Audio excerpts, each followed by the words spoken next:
Salve, salve galera, eu sou o Denis Bofarim, seja muito bem-vindo a este canal. Bom, o vídeo de hoje é referente a esta passagem em 2 Coríntios capítulo 3, versículos do 14 ao 16. Mas o sentido deles se embotaram, pois até o dia de hoje, quando fazem a leitura da antiga aliança, o mesmo véu permanece não lhes sendo revelado que em Cristo é removido. Mas até quando é lido Moisés, o véu está posto sobre o coração deles. Quando, porém, algum deles se converte ao Senhor, o véu lhe é retirado. Então aí vemos que um véu está sobre os olhos e sobre o coração de quem lê o Velho Testamento, a Velha Aliança. Bom, mas como isso é possível? Como acontece isso? Da mesma maneira, quando algum deles se converte, esse véu lhe é retirado. Bom, vamos entender o porquê isso acontece, como isso acontece e de quem é essa estratégia. Então vamos voltar um pouquinho para entender melhor desde o começo ali. Vamos voltar lá em João, capítulo 1, versículos 16 e 17. Porque todos nós temos recebido da sua plenitude e graça sobre graça, porque a lei foi dada por intermédio de Moisés. A graça e a verdade vieram por meio de Jesus Cristo. Vamos lá agora para João 5, versículos 44 e 45. Como podeis crer, vós os que aceitais glórias um dos outros, e contudo não procurais a glória que vem do Deus único? Não penseis que eu vos acusarei perante o Pai. Quem vos acusa é Moisés, em quem tendes firmado a vossa confiança. Aí já notamos que algumas pessoas elas têm a confiança em Moisés. No caso aí é na lei de Moisés, ao invés de ter a confiança no Deus único. Agora, Atos 21, 21. E foram informados ao teu respeito que ensinas todos os judeus entre os gentios a apostatarem de Moisés, dizendo-lhes que não devem circuncidar os filhos e nem andar segundo os costumes da lei. Aí os fariseus eles pegam Paulo ensinando para os gentios entre os judeus a se apartarem da lei de Moisés. Paulo, como vimos, ele ensinava que não precisava mais cumprir a lei, já que a lei agora era Cristo. Então vamos entender o porquê isso acontece. Vamos lá para Romanos 4, do 13 ao 16. Não foi por intermédio da lei que Abraão ou a sua descendência coube a promessa de ser herdeiro do mundo, e sim mediante a justiça da fé. Pois se os da lei é que são os herdeiros, anula-se a fé e cancela-se a promessa. Porque a lei suscita ira, mas onde não há lei, também não há transgressão. Essa é a razão porque provém da fé, para que seja segundo a graça, a fim de que seja firme a promessa para toda a descendência, não somente ao que está no regime da lei, mas também ao que é da fé, que teve Abraão, porque Abraão é pai de todos nós. No comecinho vimos então que a lei ela anula a fé, pois a lei veio de Moisés e a fé ela veio de Cristo, veio de Jesus, veio do Messias. Ainda em Romanos 6, versículo 14. Porque o pecado não terá domínio sobre vós, pois não estáis debaixo da lei, e sim da graça. Bom, então o pecado não tem domínio sobre aqueles que estão debaixo da graça e não debaixo da lei, já que a lei veio justamente para os pecadores, para aqueles que cometiam pecado. Para entender melhor como isso funciona, eu vou deixar 2 vídeos aqui no card. Um é o para que servia a lei de Moisés e o outro é sacerdócio levítico, o que significam.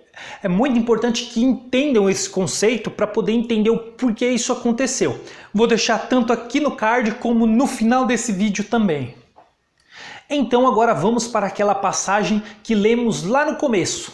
Mas agora vamos começar a ler a partir do versículo 13 ao 17. Lá em 2 Coríntios capítulo 3, versículos do 13 ao 17. E não somos como Moisés, que punha véu sobre a face, para que os filhos de Israel não atentassem na terminação do que se desvanecia.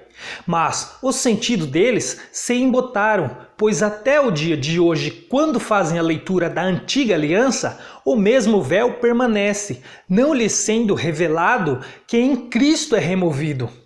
Mas até hoje, quando é lido Moisés, o véu está posto sobre o coração deles. Quando, porém, algum deles se converte ao Senhor, o véu lhe é retirado. Ora, o Senhor é o Espírito, e onde está o Espírito do Senhor, aí há liberdade.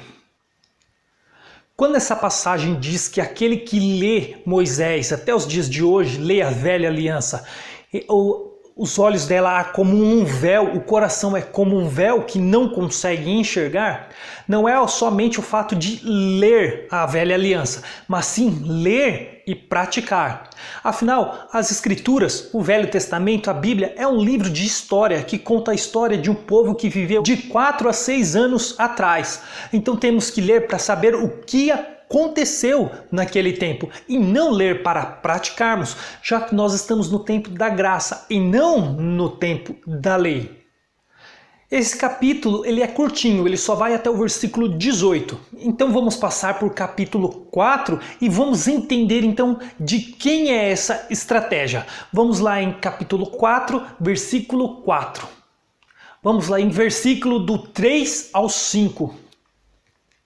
Mas se o nosso evangelho ainda está encoberto, é para os que se perdem que está encoberto, nos quais o Deus deste século cegou o entendimento dos incrédulos, para que lhes não resplandeça a luz do evangelho da glória de Cristo, o qual é a imagem de Deus, porque não nos pregamos a nós mesmos, mas a Cristo Jesus como Senhor e a nós mesmos como vosso servo, por amor de Jesus.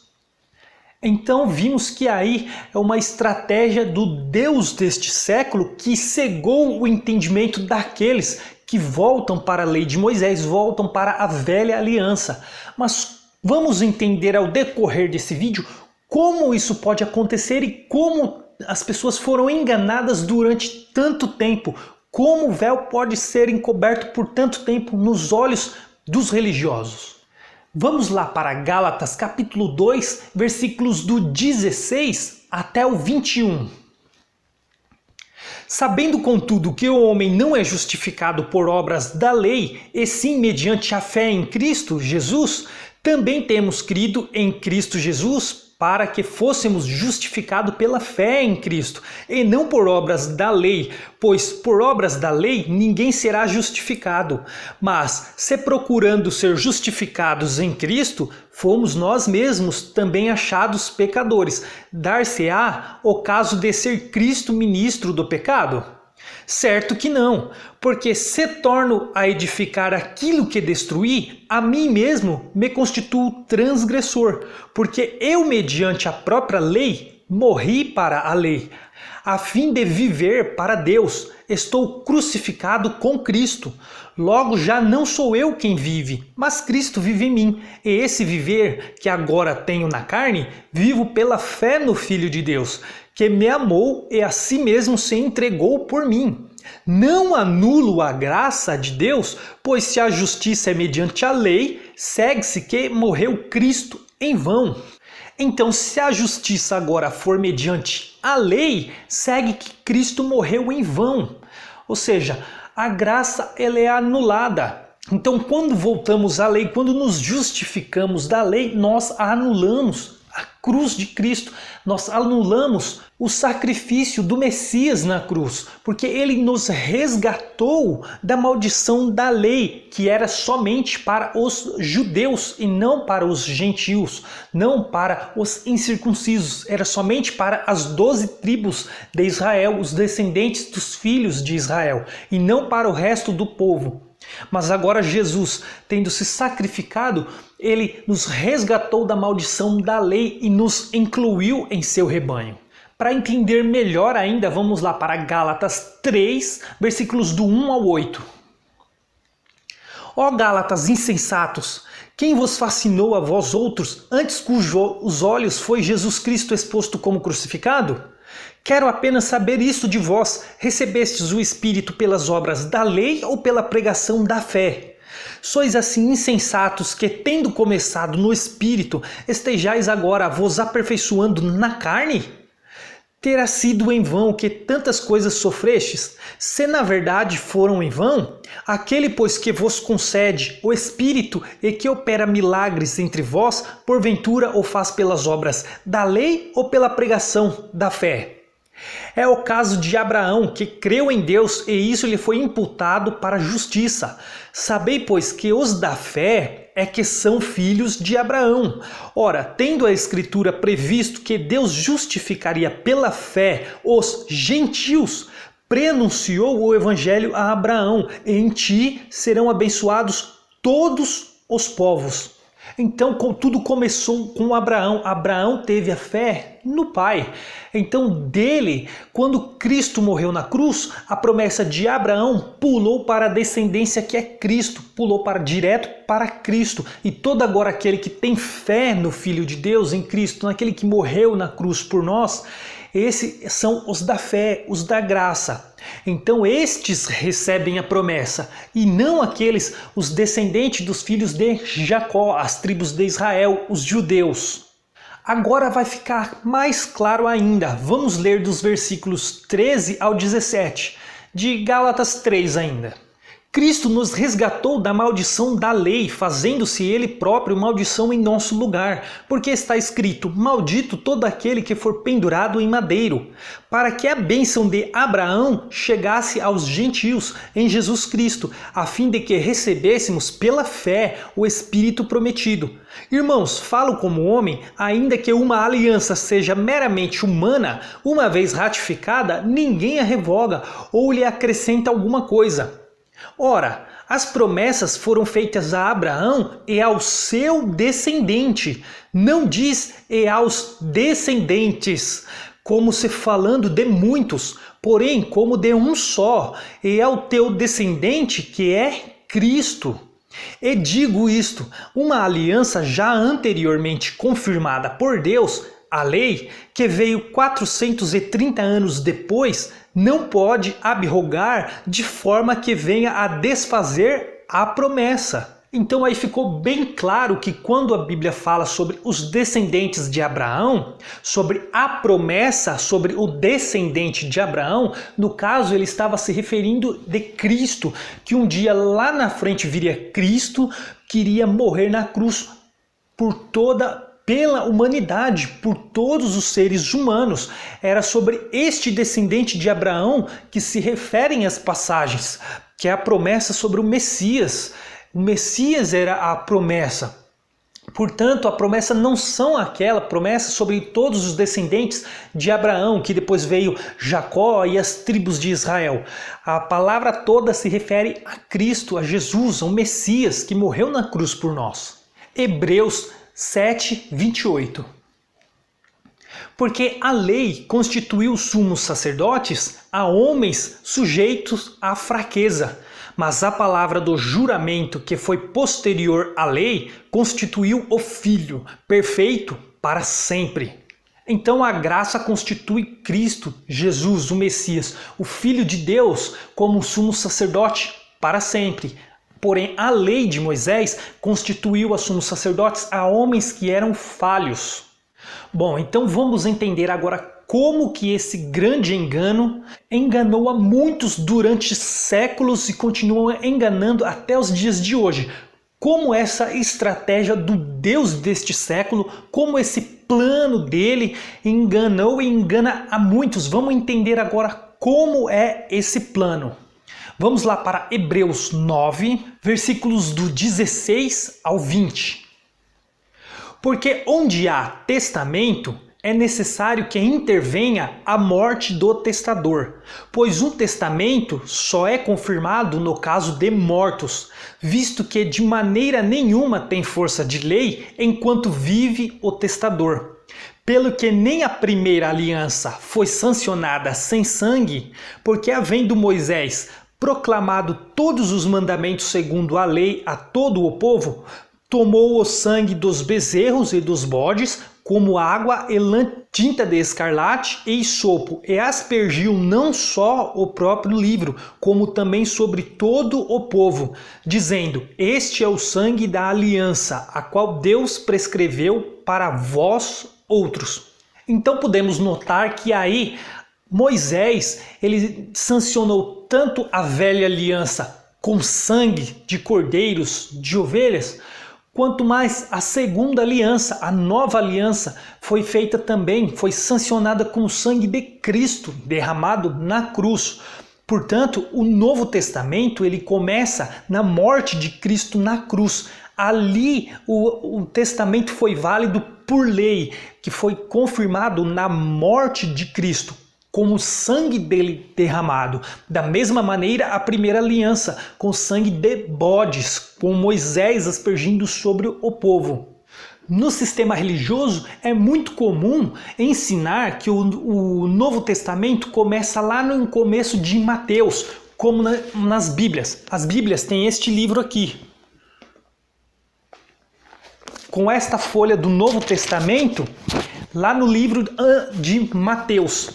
Só que Mateus começa falando sobre o nascimento de Cristo. Então, nesse ponto ainda é Velho Testamento, não é Novo Testamento, já que o testamento ele só foi confirmado na morte do testador e não no nascimento. Portanto, um grande erro, uma grande confusão começa aí. Porque antigamente as escrituras, lá com Constantino, quando Jerônimo começou a traduzir do grego e do hebraico para o latim, as escrituras eram pergaminhos de rolos grandes e não haviam versículos, nem capítulos, nem epígrafes e nem títulos. Eram apenas textos em pergaminhos grandes. Portanto, quando a Bíblia foi compilada, foi traduzida, foram incluídos os capítulos, os versículos, as epígrafes, os títulos. Bom, os versículos e capítulos foram incluídos para facilitar de achar um texto. Bom, de fato isso é verdade, ficou muito mais fácil encontrar um texto.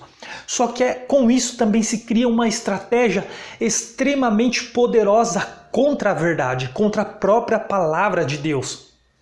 O fato de pegar um versículo, retirar do contexto e contar uma outra história para esse versículo.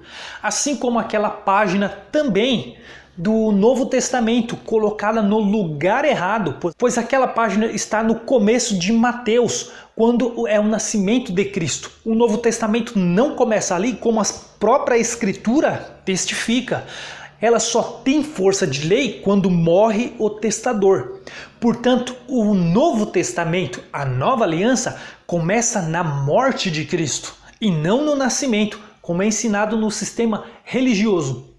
E durante muito tempo, durante séculos e séculos, foram ensinados dessa maneira. Até que um dia Martinho Lutero, em 1517, pregou as 95 teses na porta da Igreja Católica. Mas até então, muitos tinham medo de ir contra a própria Igreja Católica, contra o domínio de Roma. Martinho Lutero, então, saindo, ele se envolveu com um grupo maçônico que abraçou a causa de Lutero, assim como o movimento anabatista, que já não concordavam com a Igreja Católica. Depois disso, eles fundaram várias e várias igrejas, onde esse próprio movimento, onde a maçonaria estava envolvida. Eles elegeram pela primeira vez um pastor de uma igreja não denominacional em 1538. O primeiro pastor foi Richard Fitz.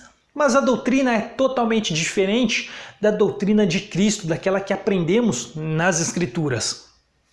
Depois disso, foram se criando várias e várias denominações que não concordavam umas com as outras, não concordavam com a visão de uma e das outras, e foram abrindo várias. A própria maçonaria fundou a primeira igreja batista no Brasil, assim como financiou os missionários Gunnar Wingren e Daniel Berg a fundarem a primeira igreja Assembleia de Deus em 1911, assim como todas as denominações foram financiadas ou fundadas pela maçonaria, ou seja, para distribuir essa visão, este evangelho do erro, este evangelho contaminado que não é a verdade de Cristo, é a verdade misturado com a mentira. E daí então cresceu grandemente o protestantismo, que até hoje está aí, e vemos que cai muito em contradição com as Escrituras. Nas Escrituras não há relato algum de cultuar ao Pai nos domingos. Essa prática era muito comum à religião mitra, onde eles adoravam ao Deus Sol, que foi Tammuz. Tammuz, ele nasceu no dia 25 de dezembro, que hoje eles comemoram o nascimento de Cristo. Mas sabemos que Cristo não chegou nem perto de nascer nesse dia, no dia 25 de dezembro. Há vários estudos, há estudos históricos que comprovam que não teve como Jesus nascer nem perto deste dia, do dia 25 de dezembro. Mas hoje eles comemoram devido a esse fato também desde séculos atrás, onde a própria religião ela cultua a um Deus Mitra escondido, disfarçado. Os cultos ao domingo, o domingo em inglês significa Sunday, sun e day, dia e sol, dia do sol. Essa religião também consistia em batismos e numa santa ceia, que era comer um pão e beber um cálice. Mas já vimos em alguns outros vídeos que a ceia do Senhor que aconteceu era a Páscoa, e não é bem desse jeito que os religiosos fazem. Foi diferente como aconteceu. Você pode acompanhar nos vídeos do canal, eu vou deixar também o da Santa Ceia aqui. E essa religião mitra, ela se fundiu com o protestantismo, e eles vêm propagando esse evangelho achando que é o evangelho de Cristo, que é o do Messias, que o Pai ensinou, mas esse não é a verdade, este é outro evangelho encoberto. Portanto, essa mentira enganou os religiosos e continuam enganando até aos dias de hoje. Como podemos ver nas Escrituras, tanto a Páscoa ou a Santa Ceia, como eles chamam, o batismo nas águas, como o dízimo, como um sacerdócio, um pastor, profeta, o bispo, como querem chamar, tudo isso é da lei de Moisés. Não estamos mais debaixo da lei, já que a lei ela anula a graça. A lei ela anula a cruz de Cristo, como lemos há pouco. Portanto, todas as religiões elas pregam a lei de Moisés. Eles se reúnem em um templo onde a própria Escritura diz que Deus não habita em templos feitos por mãos humanas. Jesus ele diz: onde estiverem 2 ou 3 em meu nome, ali estou no meio deles. Eles fazem religiões em templos onde há muitas pessoas, que ali há necessidade de haver um líder, pois há um número de pessoas muito grande. Jesus ele reduziu para 2 ou 3, ou pode até ser mais, uns 5 pessoas, porque com poucas pessoas, umas não ficam com inveja das outras, elas não têm tanta divergência nos pensamentos, uma pensa igual à outra, eles se reúnem de maneira mais simples, mais humilde, onde há como ter amor uns pelos outros. Hoje, dentro de uma denominação, dentro de uma igreja, o sistema religioso não tem como ter este mesmo sentimento, já que são muitas pessoas. O pensamento de cada um diverge muito com o da outra. As pessoas elas têm inveja, ciúmes, umas querem estar lá em cima, querem aparecer, outras não. Há muita disputa.